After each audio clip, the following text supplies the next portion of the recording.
Happy Monday and welcome to Casting the Net, Reeling in Holistic Health, where we care about your mental health and well-being. I'm your host, Coach Rice, and I want to make sure that you tune in every Monday at 8 a.m. Central Standard Time, where I have my special guest on to talk about real issues that matter most. I want you to check us out on YouTube, Facebook Live, on Business Facebook page, also on the Be Awesome Network. Stay tuned. I think you're going to really like this next guest. Happy Monday and welcome to Casting the Net, where we care about your mental health and well-being. I am your host, Coach Rice, and with me today, I have Jessica Setnick. She is an eating disorder specialist and dietitian. So let's do a deep dive into her topic, which is going to be healing the inner eater. This is going to be a good conversation. So Jessica, tell the audience where you're from, and then what's the story behind you becoming a specialist in this particular area? Sure. So I'm coming to you live from Dallas, and I have kind of an unusual origin story, I think, for a dietitian. And I don't even work as a dietitian anymore. It's all part of who I became.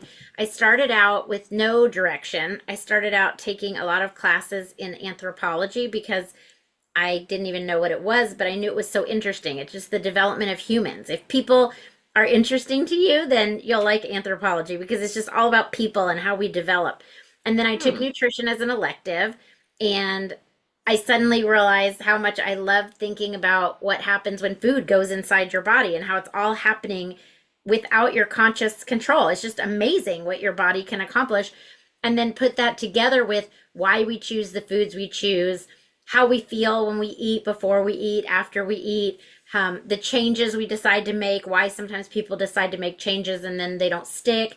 All of that psychology of eating, I found that really fascinating. And then when I went to school to become a dietitian, what I found was that the only area of nutrition where it was really something that people talked about, the psychology of eating, was in the eating disorder field. Even though I think everyone who eats should think and talk about the psychology of eating and the intergenerational aspects of eating and the cultural aspects of eating.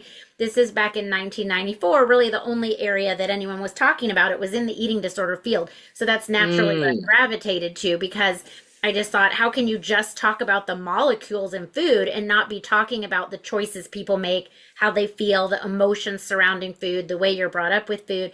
And so it's interesting because that idea that everyone who eats should be thinking about this or learning about it is what brought me to where I am now, where I don't see patients individually, because what I realized is the same tools that we teach individuals with eating disorders, anyone who eats needs this information. So my mission now is to bring that same information that helps people heal their eating to people who would never think of themselves as having an eating disorder. That is so true. So what do you define, and to help our audience understand, Yeah, how do you define what is an eating disorder? Because I think of like bulimia and sure, sure. And anorexia, I mean, you could not have asked me a better question, because this is my mission, is to take that idea of what people have in our minds of what an eating disorder is and wipe that away, because everyone has a picture in your mind of what eating disorder means. It's either like, a person that looks like this or a person that does this behavior. And the truth is, anyone you're looking at any time can have an eating disorder. It's an invisible condition. And so I actually prefer to use the term problem eating behavior or dysfunctional eating behavior or disruptive eating behavior, because if you say eating disorders, people have this mental picture, and suddenly it's this very rare thing that only a few people experience. And so with my mission of saying anyone who eats can have eating problems, eating dilemmas, eating choices, things that don't go right with their eating regrets, that's why I use problem eating behaviors or dysfunctional eating behaviors, because suddenly that expands to everyone. Everyone who eats can sometimes do things with food that surprise them, or do things with food that they regret, or do things with food that are choices that they can't believe they even made. And that to me is the key, is to open this information, open these tools for healing to everybody. rather than just people with eating disorders diagnosed. So basically, I would struggle with an eating disorder if I eat because I'm emotionally unstable at that time. So I wouldn't necessarily say eating disorder only because eating disorders have specific definitions. They have Right. diagnostic criteria, right? Right. So I feel like the diagnostic criteria don't really make sense because, for example, the diagnostic criteria all are based on a behavior. So they divide people based on Right. behavior. Do you not eat enough to sustain life? Then you have this eating disorder. Do you use compensatory behaviors because you regret what you ate? Then you have this eating disorder. Do you overeat repeatedly? Then you have this eating disorder. But guess what? The same person can undereat, overeat, and use compensatory behaviors in the same day. So, how can you divide people based on Got their it. behaviors? That to me is where only one of many reasons where I feel like the definition of eating disorders kind of goes wrong. And so we Okay. need to expand it into it's not just the behavior you do, it's how you feel about it. Because one person might be eating, let's say, carrot sticks, and they think this is really yummy. I love carrot sticks. I kind of forgot about carrot sticks. Carrot sticks are great. And someone else is eating carrot sticks because they're scared to eat anything that has any fat in it or something like that Right. or any protein in it. And so they only eat carrot sticks. It's the same behavior. You can't determine if someone is well or unwell based on their behavior if you don't understand the motive behind it, if you don't know anything about their history. And that to me is what the eating disorder diagnoses try to do is take a snapshot of your life and put you in a box when nobody really lives that way. So that's the reason why you say healing your inner eater versus Yes. eating disorder. Yes. So So let's talk healing your about inner eater. Yeah. That's the name of my this. workshop and my workbook Okay. because I didn't want the workbook to have the words eating disorders in the title because that, if you're not looking for a book on eating disorders, it's not for you. But healing your inner Exactly. eater kind of sounds like healing your inner child. And so it's really about looking back at the intergenerational history of whoever raised you. What did they go through? What was their approach to eating and food and bodies and weight and size? And how is that impacting you now? Because we like to think that we are just very much consciously in control of all of our behaviors, eating Hmm. plus other things, when really a lot of it was set in motion either by systems, by institutions, by our generations of ancestors. There's so many things that impact us that we don't even realize. And the only way to change them is to bring them into your consciousness, become aware of them, and then choose if that's how you want to continue or not. So how do childhood experiences with food shape the way you eat, cope, and even My judge gosh. yourself? I mean, think about any negative childhood experience you had with food and how that is impacting you today, right? I remember I threw up Life cereal once when I was a kid. I don't even want to see that Life logo in my pantry. My husband Well, that was my occasionally buys favorite Life cereal. cereal. I'm sorry. And that's okay because I'm not saying there's anything wrong with Life cereal, It's the but carrot my experience, see, that's illustration, the right? you just gave me the perfect example, right? You love it. I don't want to eat it. I don't even want to see it. It's because of my childhood experience with it, right? So it can be for Mhm. a specific food, it can be for food in general, but people tend to want to say, oh, that happened so long ago. That's not affecting me anymore. And my response is it's exactly the opposite. The younger you were when it happened, the longer ago it happened, means the younger you were, means the fewer coping skills you had to deal with it, means the more simple your narrative was around it. Like, I threw up, so therefore life cereal is bad, which as adults we know is not true. But you had this Right. very simple explanation. And P.S., it means the longer you have been living with that explanation, and the more other factors have kind of attached onto it. So that the longer ago it happened to me, the more important it is, rather than that happened so long ago, it's not affecting me anymore. I think it's the opposite. So now that you mention that, it makes sense because I remember, and tell me if I'm wrong. I mean, I'm looking at it wrong, but I remember as a child when when it was time to eat, and we didn't want to eat all off. all of our food. It was Oh, I like you already had to know where sit. this is going. There are I was children starving tortured in China sitting or there to Ethiopia or eat all the food on our plate to the point we had to sneak and throw it away if we could. But now, and then as I got older, that habit of gotta eat all my food started to become a habit. Like I'm full, but I have to eat all my food. So I hate to waste. And I had to retrain my brain to say, box up half when I go out. I mean, Because if you don't yes, box up half, I'm gonna eat all of that it. is exactly what I'm talking about. Okay. There is no one alive today that wasn't raised by a parent, a grandparent, a caregiver, a foster parent, adoptive parent. There's no one who wasn't raised by someone, a grandparent who didn't go through the Great Depression, a war situation, a refugee situation, incarceration, food insecurity.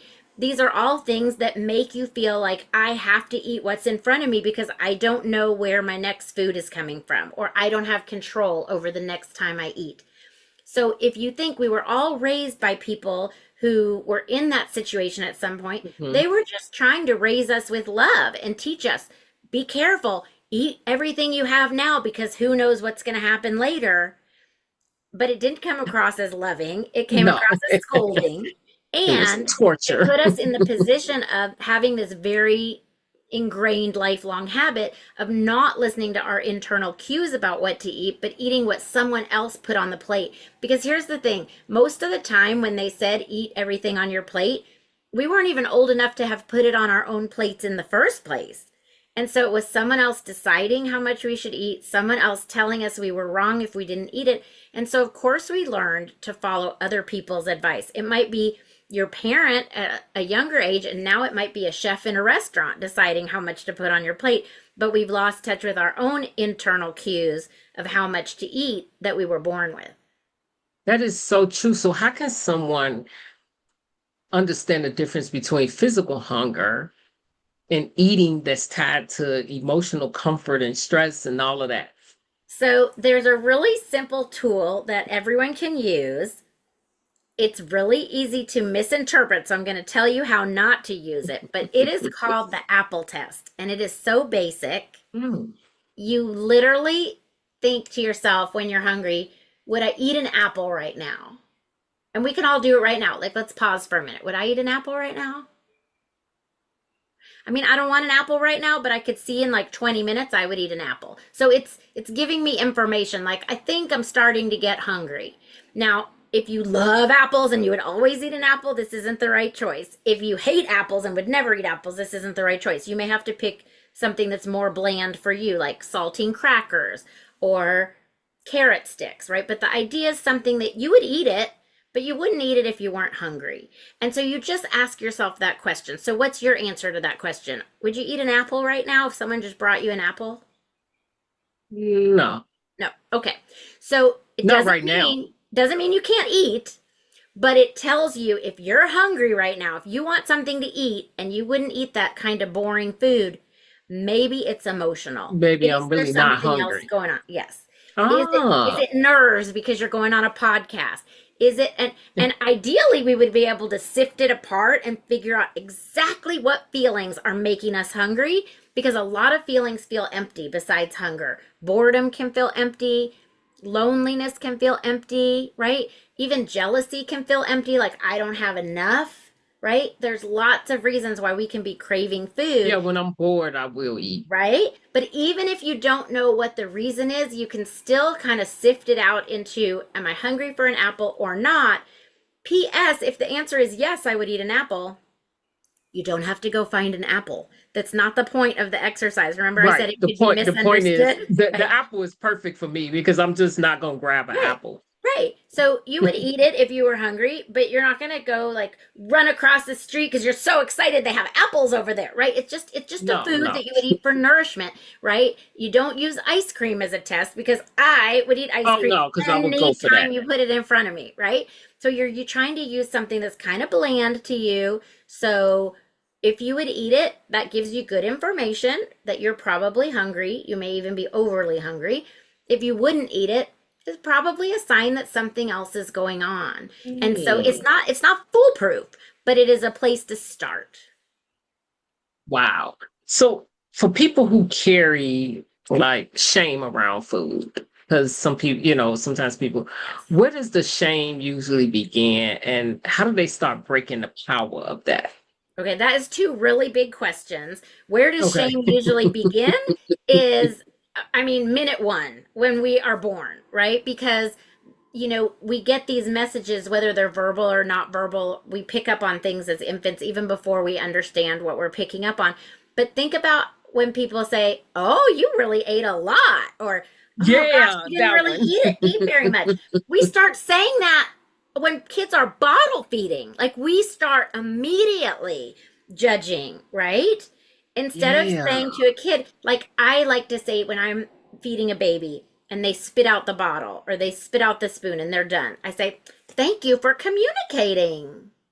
Instead of Okay. me putting on that kid, "Wow, you didn't eat very much, you ate a lot," just neutral. "Thank you for telling me that you're done. I appreciate you telling me you're done. You're really good at this," right? That's how shame starts, is by someone putting Wow, you their never judgment. think about that. Mhm. Now, P.S., shame is a killer. And so Yes. your question is, how do we take it away? And that is with one simple word, and the word is regret.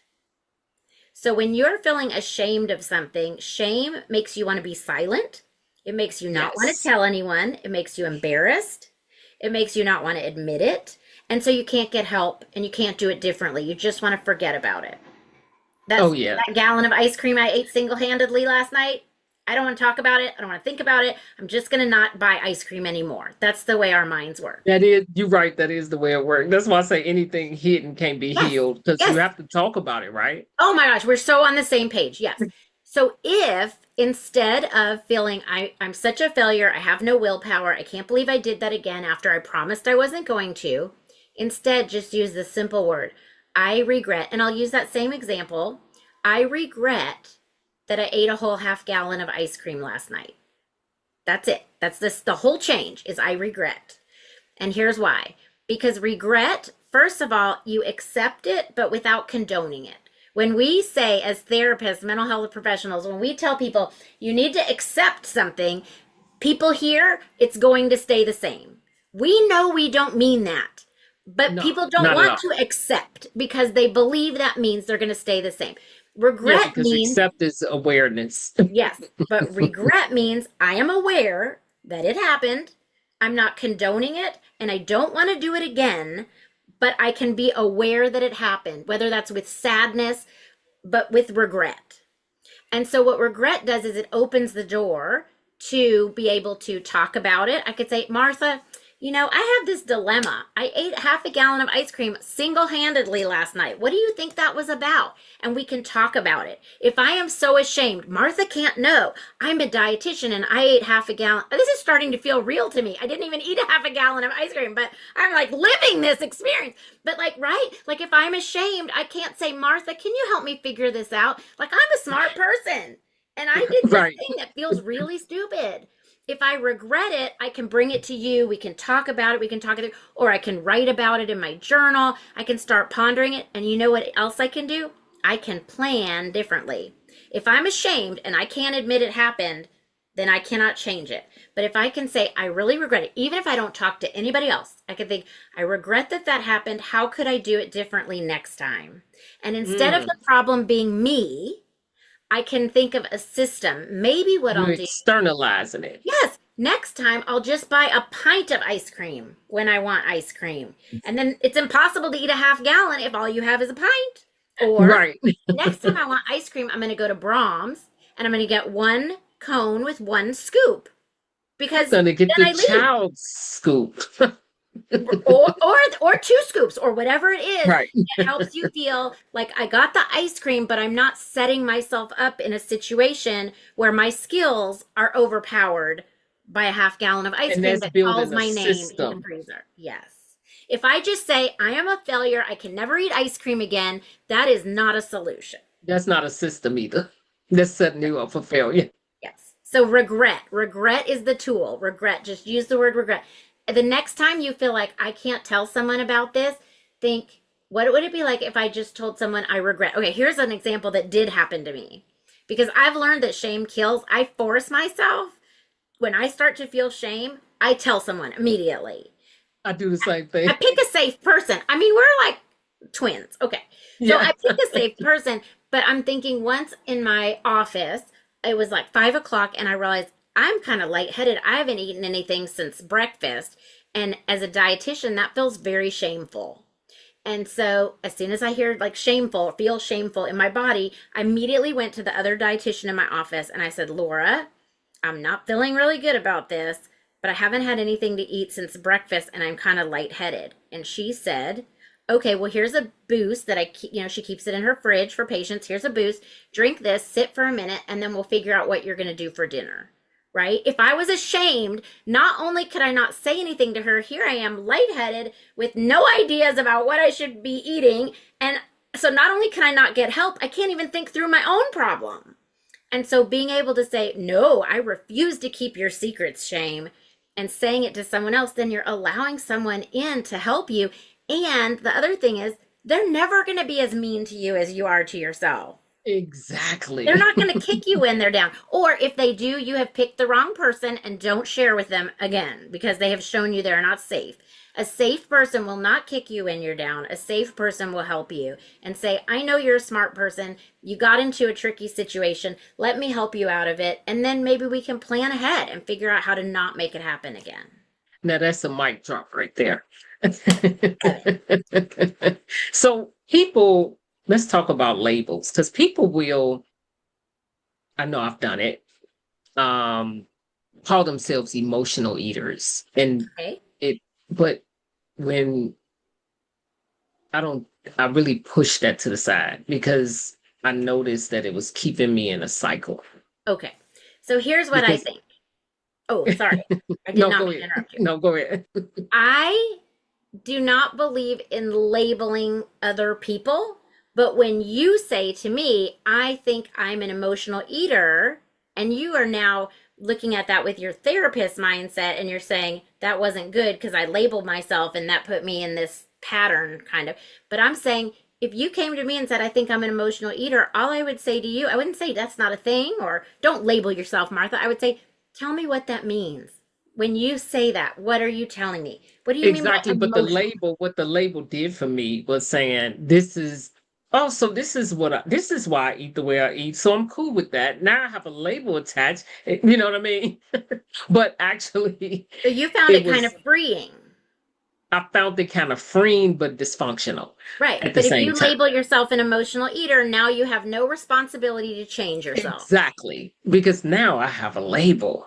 Yeah. No, but that was me. It could Yeah. be this, Yeah. that was No, me. but that's what But I'm I saying is realized I that, might walk into the room yeah, thinking I know what emotional eating means, but that's not what's important. What's important is how you feel about it, what it means to you. Same thing with food addiction. If someone says to mhm, me, I'm addicted to food, I know what I think that means, but that's not important. I want to know, what do you mean? Do you mean addicted to exactly. a certain food? Do you mean addicted to baked goods? Do you mean addicted to sweets? Do you mean you're stealing money from your grandma's purse so that you can buy food to binge on? Like, help me understand what being addicted to food means to you, and then we can look for ways to solve it or explanations Yeah. for it, right? And the reason why I'm Yes. asking you this question because that's what I was saying. I remember being in that, but I realized I do have behaviors where I can eat out of emotion.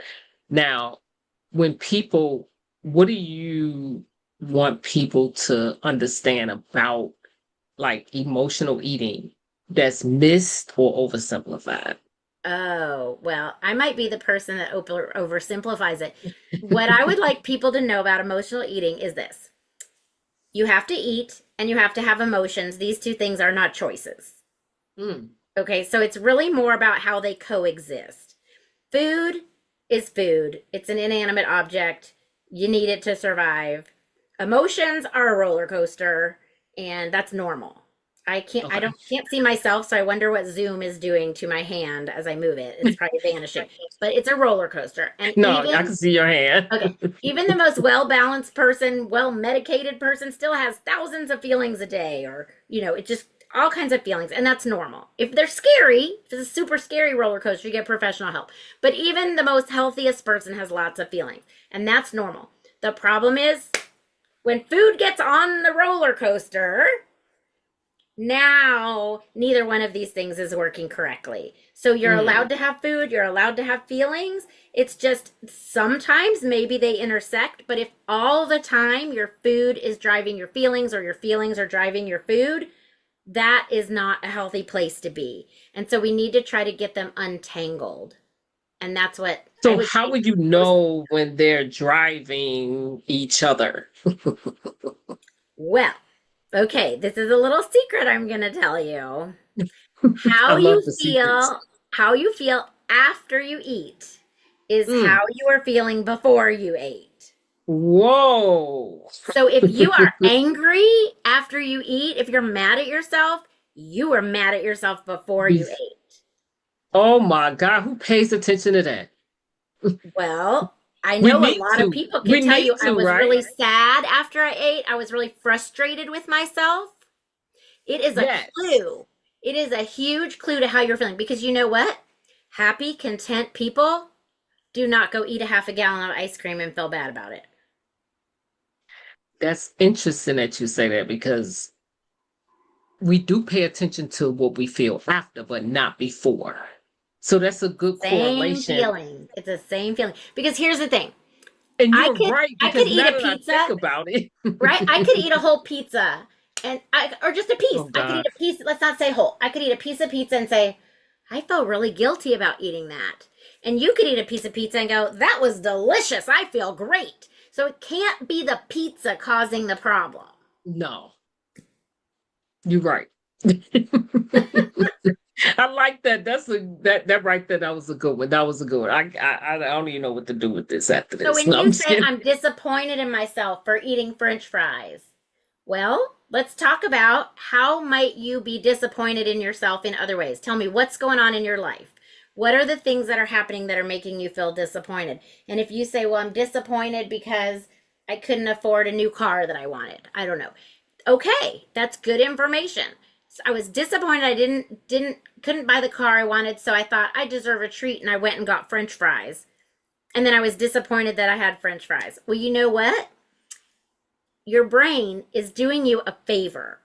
Not in the end, but in the moment, transferring the idea of I'm disappointed because I don't have enough money to buy this important thing to me into I do have enough money to buy French fries. I deserve a treat. But then you can be disappointed in yourself for eating French fries, which is a fixable problem. I'll fix it. I'll just never eat French fries again. Then I never have to feel disappointed again. When the truth is, their disappointment is a part of life. You're never Right. going to completely avoid it just by avoiding French fries. And so that's how you know that things, emotions, and food are mixed up is anytime you're feeling discouraged after you eat something, there was a feeling that came before that that drove you to that food. That is a great and that's great insight right there because it's I can see that. I can definitely see that happening. And so for someone listening who um feels stuck in guilt, binging, restriction, when they restrict or obsessive with food thoughts or, you know, what would your advice be towards healing in that area? Because that's a lot of like emotions I know going on, For but sure. When as soon as you say obsessive, that of course makes me think about anxiety Mhm. because the definition of obsessions is intrusive, unwanted thoughts, right? And so if you're having a lot of thoughts, either they're negative about yourself or negative about your eating or negative about your life, we all have some of those, and then we also have good days and we can move on. If you are feeling kind of like weighed down, like you're dragging this anchor around of these negative, obsessive thoughts about you not being good enough and those kind of things, to me, that's more than a food issue. That may be a chemical issue that may benefit from medication or an evaluation for medication. That may be something that talk therapy could help or EMDR. There's a lot of things. So I guess my Right. number one thing would be to know that it's not you. Those thoughts aren't real. Your anxiety is lying to you. And it's really important that you get in a situation where someone else can sort of be a separate pair of eyes and Got it. help you look To at make it. sure that you don't need Yeah, help that in you're not getting into a depression. really depressed place. Right, Yeah. right, right. Because sometimes, but and sometimes when people they can be obsessed with the way they look, like Yeah. I'm not body image. Let's talk about that. Yeah. So body image, yes, it's people think that what we see when we look in the mirror is who we are. And the truth is, it's just a two-dimensional representation of you at a certain angle, at a certain lighting, at a certain point in time, right? It's really not who you are at all. And Right, social media does not help with this at all. But right. our image of ourselves is not just the physical, it's also how we're feeling about ourselves. And our perception lies to us. And excuse me, this is the first thing we do in eating disorders. I'm sorry, scratch that. The first thing we do in healing your inner eater is I always say, close one eye and look at your nose. Do this right now if you're listening. Unless you're driving, don't do this. Close one eye and look at your nose. Close the other eye and look at your nose. Now open your eyes. You cannot see your nose. Right. That is the evidence, the best evidence I can give you that your brain is editing out certain things in your life. Your brain is picking and choosing what to notice in an effort to help you. If you were looking at your nose all the time, you probably couldn't walk around. So Right. it's not that it's a bad thing, but you have to realize that the things that we focus on and the things that we choose to see and understand, it's all going through our brain. If vision was just eyes, everyone would see the same thing. But vision is not just your eyes. It goes through your brain. It has to be Yes. processed through your experiences, through your perception, right? If I saw Yes. someone get hit by a bicycle walking past my window, I would be upset. Oh my God, someone just got hit by a bicycle.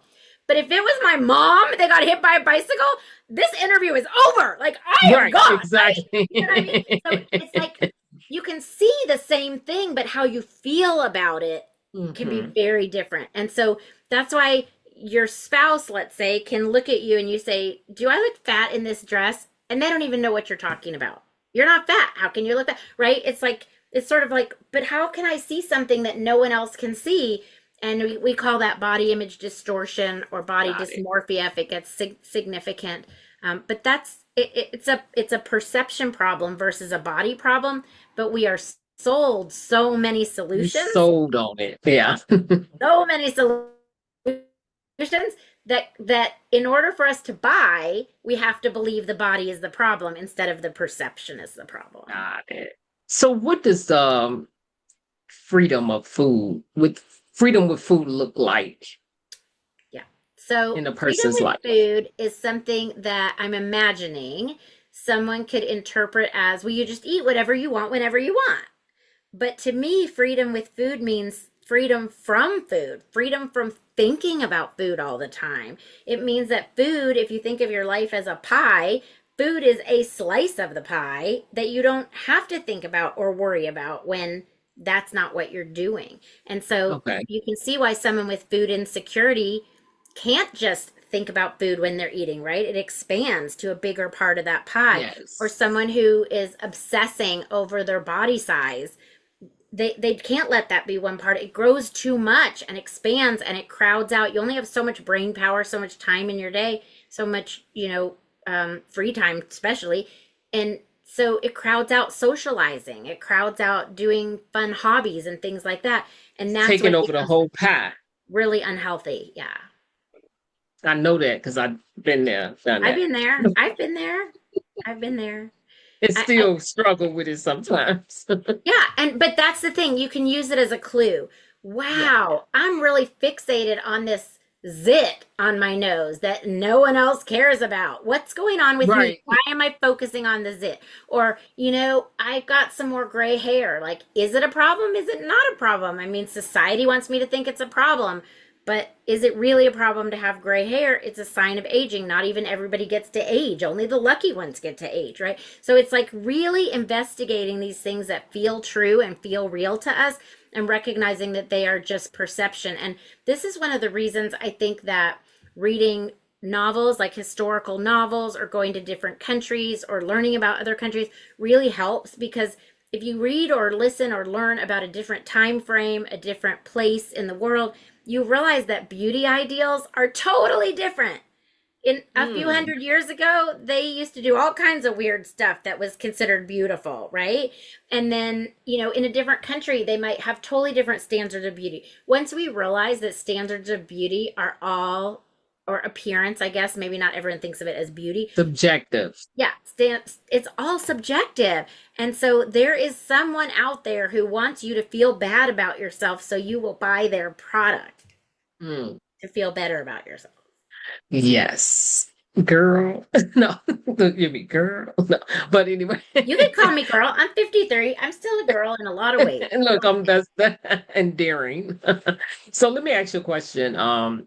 What advice would you give the audience? One piece of advice.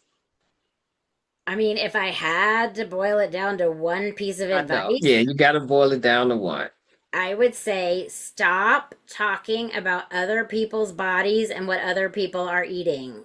If you have to think judgy thoughts in your head, I'm okay with that. Stop saying it out loud. Stop making it okay to say to other people, wow, she really shouldn't be eating that. Or we shouldn't say it to each other. We shouldn't say it in front of children. We should all just think about it as we do not know what other people are going through. We don't know what choices they're making. We don't know what their situation is. And, we have this saying here in Texas, you just say, God bless, bless. I like that. I like that. We need to stop judging. We need to stop judging ourselves. And the first step in that is to try to stop judging others. So tell us about your book.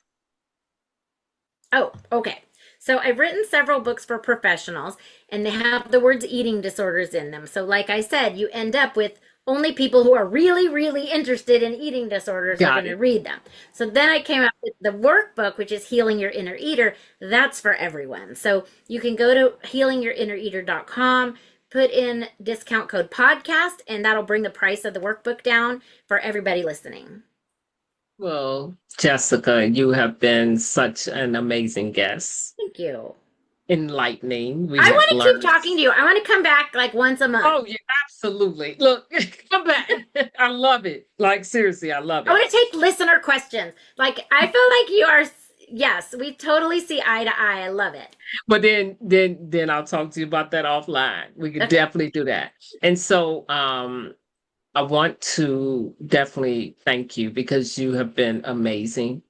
And to my audience, I know she helped you, and I know you got some insight because I'm definitely going to be watching how I feel. When I feel something after I eat, I'm definitely going to examine it. But to the audience, if you know someone who's struggling with their inner self when it comes to eating, you have someone now, Jessica. Reach out to her as a resource. Her book, the link to her book will be in the actual video.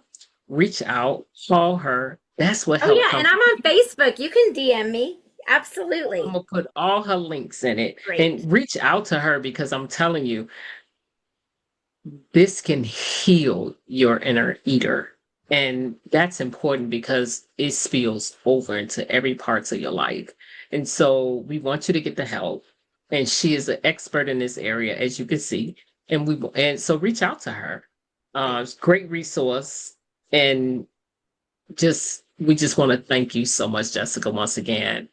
And it was a treat. I'm really glad we got to talk. I am too. And to everyone, have a fantastic Monday. It's your time to shine.